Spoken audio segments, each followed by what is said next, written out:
So hello everyone, good evening, welcome back. स्वागत है आप सभी का जीएसवीपी यूट्यूब चैनल पर।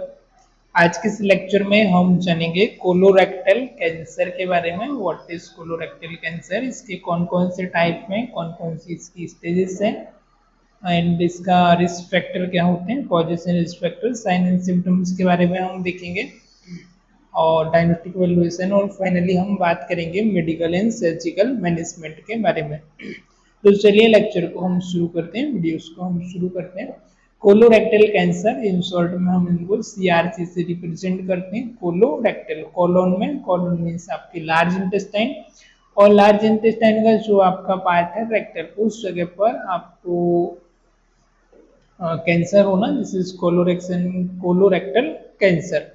Colorectal cancer is type of cancer that originate in the colon और रेक्टम। अब इस टाइप का जो कैंसर है, ये कैंसर का ही टाइप होता है। ये ओरिजिनेट कहाँ से होता है आपका, कोलोन और रेक्टम से। ओरिजिनेट इन द कोलोन और rectum, both part of the large intestine. Large intestine के दोनों पार्ट को ये अफेक्ट कर सकता है। It is the one of the most common cancer globally.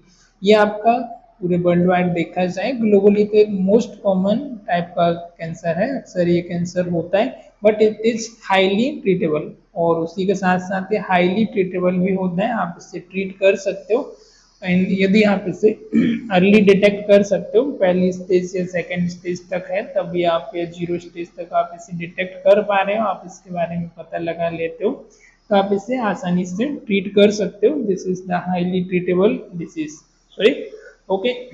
अब इसके टाइप्स कौन कौन से होते हैं, now we are discuss about the type of colon cancer.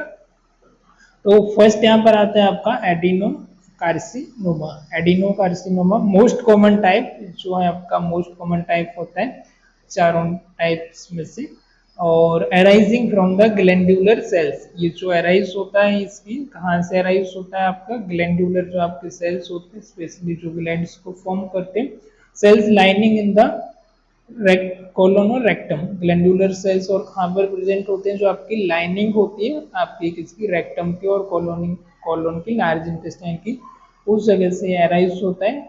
Next आपका है carcinoid. Carcinoid tumours start in the hormone producing sales. जो हार्मोन प्रोड्यूसिंग सेल्स होते हैं वहां से आपका कार्सिनोइड है जो है स्टार्ट होता है, start in hormone producing cells. Gastrointestinal stromal tumour, gastrointestinal stromal tumour, GIST, इसकी जो बिगनिंग होती है, begin in specialise cells, specialise जो सेल्स होते हैं in the colon wall. Colon की जो वॉल है वहां पर स्पेशलाइज सेल्स होते हैं, यहाँ से इसकी शुरुआत स्टार्टिंग होती है। Lymphoma start in immune system. Lymphoma कहाँ से होता है, इम्यून सिस्टम से आपका स्टार्ट होता है। This type of cancer start from immune system cells, right. Then आता है sarcoma. Sarcoma originate in the blood vessels और कनेक्टिव टिश्यू। इसकी उत्पत्ति होती है, ओरिजिनेट होता है हमारा ब्लड वेसल्स से, जो हमारे कनेक्टिव टिश्यू होते हैं सीटी, वहां से ओरिजिनेट होता है, राइट। देन इसके कॉजेस एंड रिस्क फैक्टर क्या क्या हो सकते हैं। फर्स्ट जेनेटिक है। जेनेटिक में हमारा फैमिली हिस्ट्री ऑफ CRC, आपको यदि फैमिली हिस्ट्री है तो उसकी वजह से आपको हो सकता है इनहेरिटेड सिंड्रोम लाइक, तो इसकी वजह से आपको हो सकता है, मतलब फैमिली में पहले से किसी को हुआ है, या जेनेटिकली आपका इनहेरिटेड भी आपको हो सकता है। देन एज, एज जो मोस्ट कॉमन इसके केसेस हैं जो हमको देखने को मिले, ओवर 50 ईयर ऑफ एज के बाद ज़्यादातर इसके केस दिखाई देते हैं।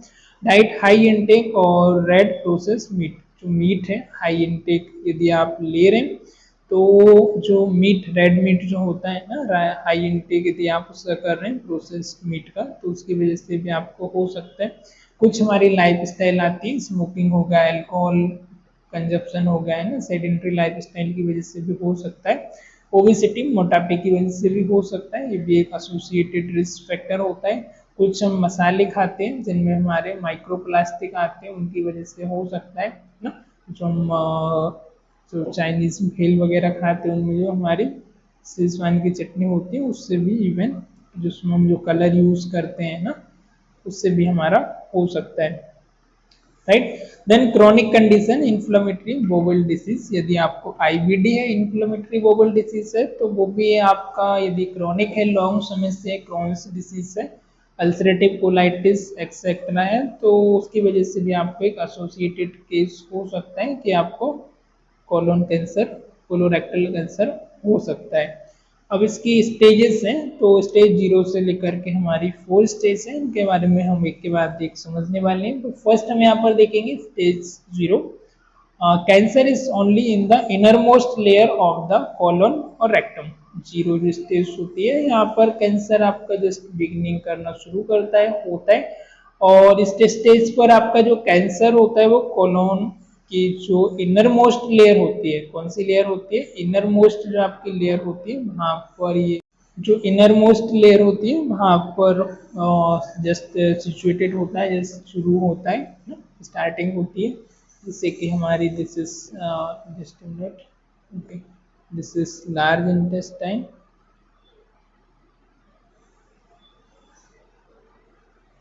दिस इज लार्ज इंटेस्टाइन, और इसकी जो जैसे कि ये लेयर है, तो ये जो इनर मोस्ट लेयर है, यहाँ से जो मैंने डॉट बनाया, यहाँ से इसका होना शुरू होता है, सुपरफिशियल पहले शुरू होता है।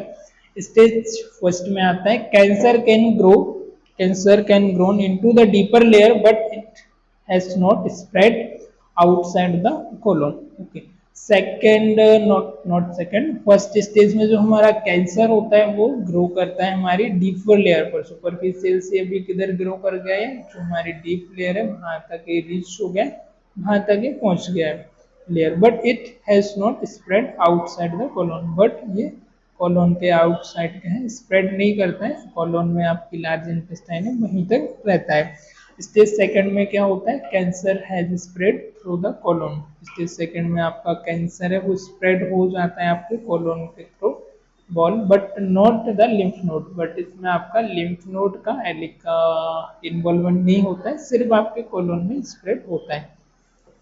थर्ड स्टेज जो होती है, cancer has reached near by lymph, अब आसपास जो लिम्फ नोड होती है वहां पर आपका कैंसर पहुंच जाता है, but not distance site, but जो डिस्टेंस साइट होती है, डिस्टेंस साइट तक, डिस्टेंस या डिस्टेंस साइट्स होती है, अलग ऑर्गन होते हैं आसपास के, वहां तक नहीं पहुंच पाता। स्टेज 4 में क्या होता है, cancer has spread to distance organ like liver और लंग्स, कोलोन के आसपास जो ऑर्गन है, डिस्टेंस ऑर्गन है, जैसे लीवर है, लंग्स है, वहां तक भी आपका कैंसर पहुंच जाता है स्टेज 4 में। और स्टेज 4 जो होती है दिस इज द अनट्रीटेबल होती है, फिर तो कह सकते हैं हम उससे भगवान ही बचाए, है ना।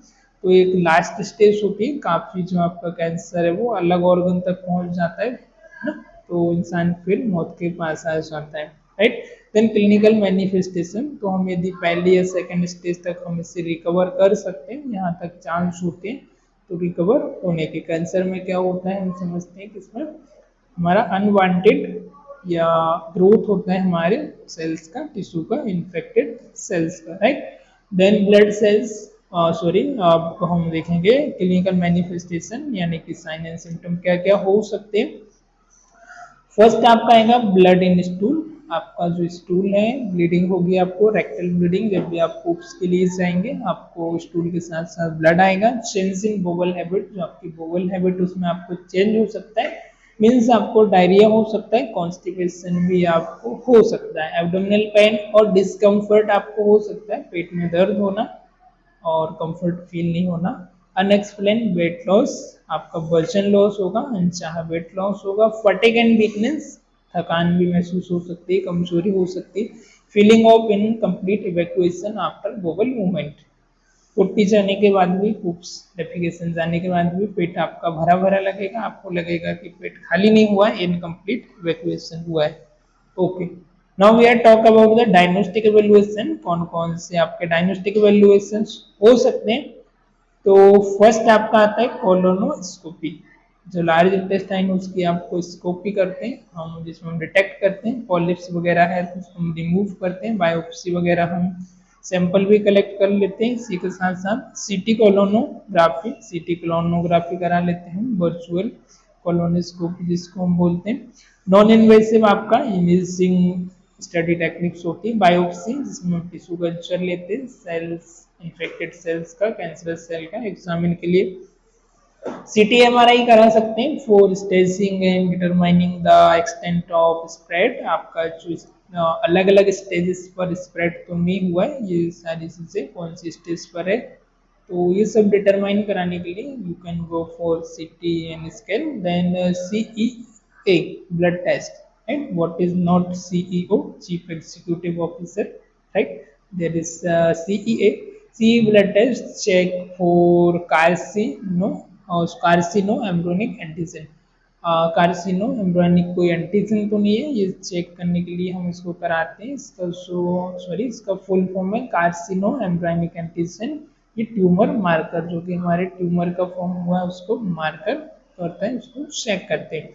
देन मैनेजमेंट है इसका सर्जरी। फर्स्ट है कोलोरेक्टल कैंसर में पॉलीपेक्टोमी और local excision, removal of early stage cancer during colonoscopy. Colonoscopy के समय ही हम जो अर्ली स्टेज पर है, वो कैंसरस सेल दिख रहे हैं, तो हम उसको क्या कर सकते हैं, रिमूव कर सकते हैं, जिससे कि वो आगे स्प्रेड ना हो। Colectomy, removal of the part of colon. Colectomy part of colon को हम रिमूव कर सकते हैं depending on the cancer location, किस जगह पर आपका कैंसर हुआ है। कोलोस्टोमी और इलियोस्टोमी, क्रिएशन ऑफ ओपनिंग, जिसमें हम जो रूट को डाइवर्ट कर देते हैं, जो भी वेस्ट है फीकल मटेरियल है बोबल से वो रिमूव हो सके। क्रिएशन ऑफ ओपनिंग जो कि हमारे डाइवर्ट करती है आपके रूट को। Okay, that's it. नेक्स्ट आ जाएगा हमारा कीमोथेरेपी, जो मेडिसिन वगैरह यूज करते हैं। This is our chemotherapy given after surgery to eliminate remaining cancer cell. Adjuvant chemotherapy में आती है हमारी given after surgery to eliminate remaining cells. Surgery के बाद कुछ सेल्स बच जाते हैं, जिनको हमको रिमेनिंग सेल्स को एलिमिनेट करने के लिए हम एडजुवेंट कीमोथेरेपी होती है, जिसका हम यूज करते हैं। नियो एडजुवेंट कीमोथेरेपी होती है given before surgery to shrink tumour. अब जो ट्यूमर है वो थोड़ा सा श्रिंक हो जाए, सेल्स है वो श्रिंक हो जाए, सिकुड़ जाए, मीन्स इसके लिए हम पहले नियो एडजुवेंट कीमोथेरेपी है वो हम देते हैं। कॉमन ड्रग जो हमारी होती है 5-FU फ्लूरोयूरेसिल, जो 5U। Then capecitabine, oxaliplatin and irinotecan. जो हमारी ड्रग यूज होती है वो हमारा फ्लूरोयूरेसिल, कैपेसिटाबाइन, ऑक्सेलिप्लेंटिन एंड इरिनोटेकेन, राइट। ये जो ड्रग है इनको हम कॉमनली यूज करते हैं, ये ड्रग का हमारा यूजेस होता है। ओके, देन इम्यूनोथेरेपी, कौन कौन सी हमारी इम्यूनोथेरेपीज होती है। This is chemotherapy and now we are discuss immunotherapy. Checkpoint inhibitor, drug like pembrolizumab जो आपकी ड्रग होती है वो, and nivolumab help the immune system target cancer cells. जो ड्रग होती है हमारी लाइक पेम्ब्रोलीजुमेब एंड निवोलुमेब, जो कि हमारे हेल्प करती हैं इम्यून सिस्टम को, जो टारगेटेड सेल्स होते हैं उनके लिए एक इम्यूनिटी को स्ट्रॉन्ग करती है, right. Primary use for the cancer with specific genetic marker, example MSIH और DMMR। देन रेडिएशन थेरेपी हम यूज करते हैं, जिसमें हमारा एक्सटर्नल बीम थेरेपी आती है, often use for rectal cancer either before और आफ्टर सर्जरी। बिफोर और आफ्टर सर्जरी हम रेडिएशन बीम थेरेपी जो हम यूज कर सकते हैं, जिसमें हमारी बीम्स होती है, जो हमारी रेस होती है, वो हमारे कैंसर सेल पर हम उसको फोकस करते हैं, कॉन्सेंट्रेट करते हैं, वहाँ से जो कैंसर सेल है उनको हम डिस्ट्रॉय करते हैं, राइट। इसका थोड़ा सा डिसएडवांटेजेस ये है कि जो हेल्थी सेल है समटाइम वो भी इससे किल हो जाते हैं, डिस्ट्रॉय हो जाते हैं आसपास के surrounding. Brachytherapy, deliver radiation directly inside the body near the tumour. Brachytherapy means deliver radiation directly inside the body near the tumor.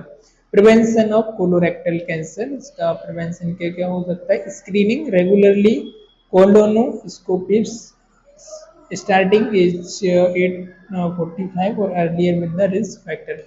यदि रिस्क फैक्टर है, हमको लग रहा है कैंसर हो सकता है, तो हम इसके लिए रेगुलरली कोलोनोस्कोपी करा सकते हैं आफ्टर एज ऑफ 50 या 45। डाइट जो हमारी है, हाई फाइबर डाइट होना चाहिए, फ्रूट एंड वेजिटेबल्स हमारी डाइट में ऐड होना चाहिए। रेड मीट को आपको स्टॉप करना है, लिमिट करना है। प्रोसेस जो फूड्स होते हैं उनको आपको कम खाना है, right, etcetera.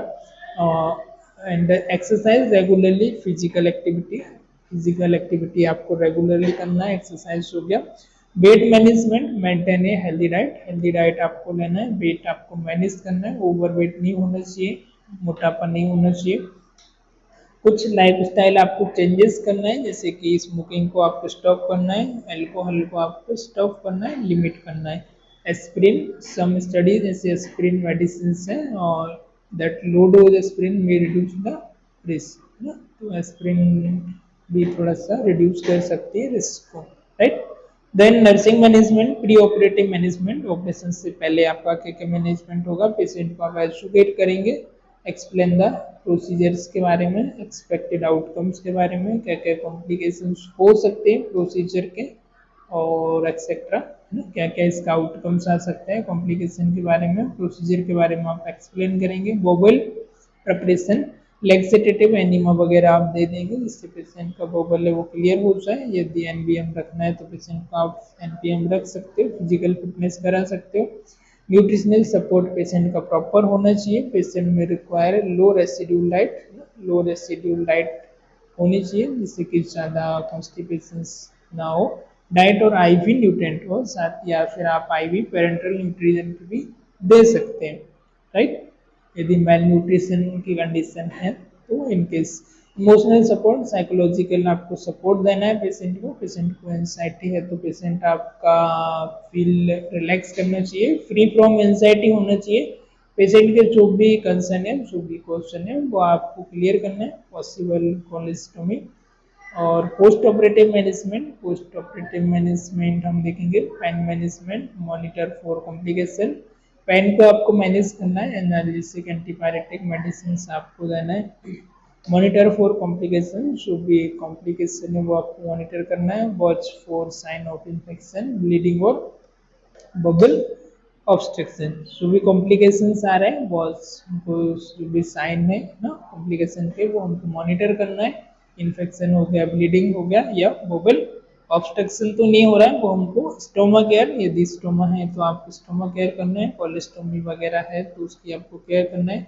Bubble function proper है, नॉर्मल है, एबनॉर्मल है, वो आपको मॉनिटर करना है। वुंड है तो वुंड की आपको सर्जिकल साइट पर ड्राई रखना है, कोई इन्फेक्शन तो नहीं है, आपको मॉनिटर करना है, टाइम से उसकी ड्रेसिंग करना है। हेल्थ एजुकेशन में डाइटरी मॉडिफिकेशन, पेशेंट को आप बताएंगे अबाउट हाई फाइबर डाइट के बारे में, लो फैट डाइट के बारे में, कुछ रिकवरी कैसे होगी वो आप बताएंगे। स्ट्रोमा है तो उसका आपको मैनेज करना है, उसके बारे में पेशेंट को एजुकेट करेंगे ताकि जो कॉम्प्लिकेशन है वो आपके प्रिवेंट हो। फॉलो अप केयर के लिए आप पेशेंट को एनकरेज करेंगे, बताएंगे। Stress the importance of regular follow-ups, right? Detection of recurrence, ना रिकरेंस वापस से ना हो इसके लिए आप डिटेक्ट करेंगे और उसको रिड्यूस करेंगे। लाइफ स्टाइल में कुछ हम चेंजेस करेंगे, एक्सरसाइज के लिए एनकरेज करेंगे पेशेंट को, स्मोकिंग को स्टॉप करेंगे, एल्कोहल को लिमिट करेंगे, राइट। साइन की ऑक्यूरेंस एजुकेट करना है पेशेंट को अर्ली ताकि साइन वगैरह कम हो सके और कॉम्प्लिकेशन कम हो।